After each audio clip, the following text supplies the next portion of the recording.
cold, dark evening on December 16, 1773, a handful of colonists began what would be the opening chapter in the greatest burst of freedom the world has ever known. They tossed 342 cases of British tea from the decks of the ship Dartmouth into Boston Harbor, declaring to the world taxation without representation is tyranny. To their British oppressors, they were traitorous rabble. To an inspired public, they were freedom's new patriots and heroes. They lit a fire that gave birth to a new power in the affairs of citizens and their government, the power of we the people. The United States of America was born by common people risking all they had to defy an arrogant regime, taxing them into submission. And now that arrogance has returned, threatening the very foundation of our republic. My name is Thomas Paine. In 1776, I wrote, "The sun never shined on a cause of greater worth." Now, my fellow Americans, it's your moment to change the course of history. On this night in Atlanta, Georgia, citizen Sean Hannity and the rest of an aroused nation will hear from you as we, the people, once again declare our independence. Ladies and gentlemen, you are looking live at the steps of the state capitol. We are in Atlanta, Georgia. I am joined by well over 15,000 Americans. By the end of this night, it may be close to 20,000, who have gathered here on this tax day to make their voices heard. All across the country, Americans like you have taken to the streets by the thousands. We have complete coverage from all around the country this evening. Former Speaker of the House, Newt Gingrich, is at a Tea Party in New York City. Mike Huckabee and Neil Bortz are at a fair tax rally in Columbia, South Carolina. Radio hosts Rick and Bubba will be joining us live from Birmingham, Alabama at their Tea Party. And we're going to take you live to all these locations. Plus, Joe the Plumber is going to be here in Atlanta with a special performance by the one and only John Rich. And you don't want to miss that. But we start in New York tonight, where, by the way, Georgia's own, a warm welcome, former Speaker of the House, Newt Gingrich, is with us. Mr. Speaker.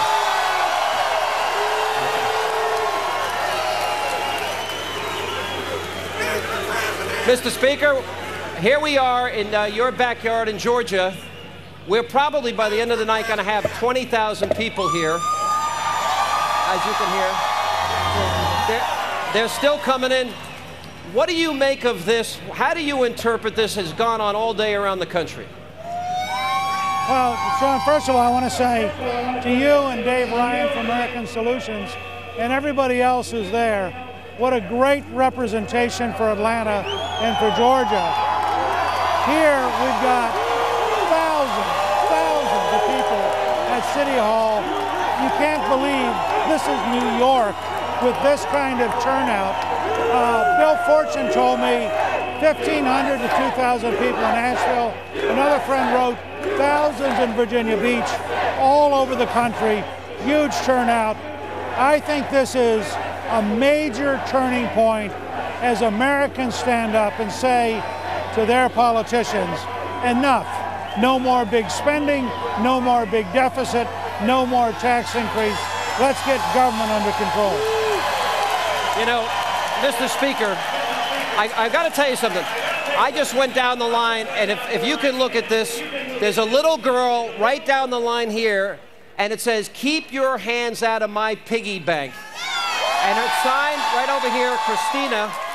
And yeah, you like that. I'll give you this copy after I give you. But what's amazing about this, and by the way, I assume President Barack Obama is at the White House tonight looking at all of these arrogant Americans.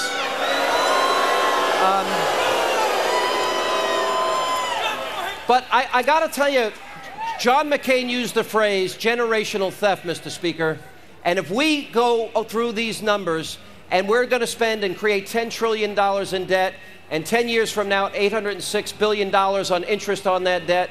This is unsustainable. And America has a message tonight for the White House, 15 to 20,000 strong here in Atlanta. Leave our children and grandchildren's money alone.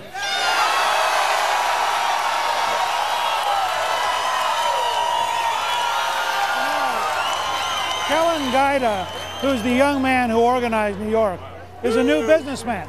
He's not earning the kind of money that would get him taxed by Obama, but he wants his family and his children to have a better future, and he knows that this debt is a direct threat to their life. We figured out at American Solutions that if you're 20 years old this year you're going to pay $114,000 in extra taxes for the Obama interest on the debt they're going to run up from spending. And that doesn't count the amount of interest you're going to pay for all the loan guarantees they're building. This is a key day. I hope every American across the country will call their senator and their congressman and say, beat the budget, make them write a new budget, take out the spending increases, take out the tax increases, get government under control. Yeah, I look at these families, and I got to speak to a lot. You people are wonderful, and thank you all for coming out, by the way. I mean that sincerely. But, and I got to tell you, I can't even paint the picture for people at home. Folks, it goes down 2 city blocks, down around another block, and down around the other side on the other block. I mean, it's amazing. But I guess the issue here, though, is, Mr. Speaker, is this a defining moment? Do you think that there's an opportunity to stop the $4 trillion that Barack Obama wants to spend and the amount of debt that he's going to create for our kids and grandkids? Do you think this is the spark that begins here tonight in Atlanta, that began in every state around this country? Is this the spark that gets us going? Well, Adam Waldeck at American Solutions told me there are over 700 cities that have tea parties tonight.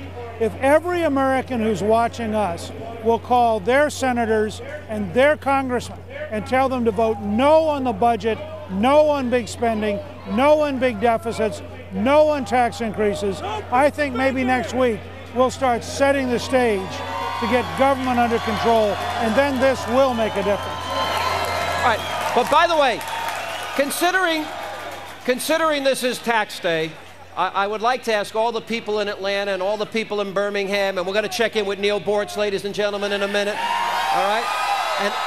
And Georgia's own Newt Gingrich, who's holding down the fort for us in New York. I would like to dedicate this day, and I would like to ask the Obama administration that if they appoint any more people, that we could do better than tax cheat Tim Geithner, who failed to pay his taxes. And I think that ought to be a prerequisite, Mr. Speaker, on this April 15th. Do you agree with me? Well, it would be nice to have a Secretary of the Treasury who paid his taxes before he raised our taxes. And I think there's something deeper going on. I think the Congress and the President need to understand from the American people that we think it's time to control government spending, get back to a balanced budget, and get America growing again. Don't get government growing.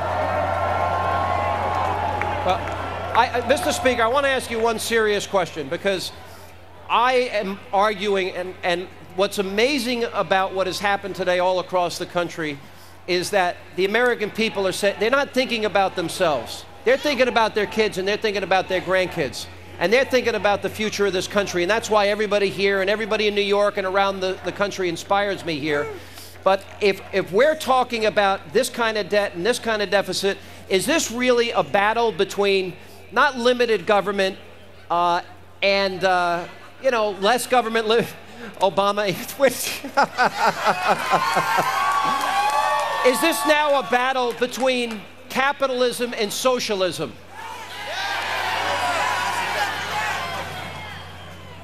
This is a battle between families who care about their children and their grandchildren and who want them to have a decent life, and politicians who are so greedy for power that they would burden our children and our grandchildren for a lifetime so they could get through the next election.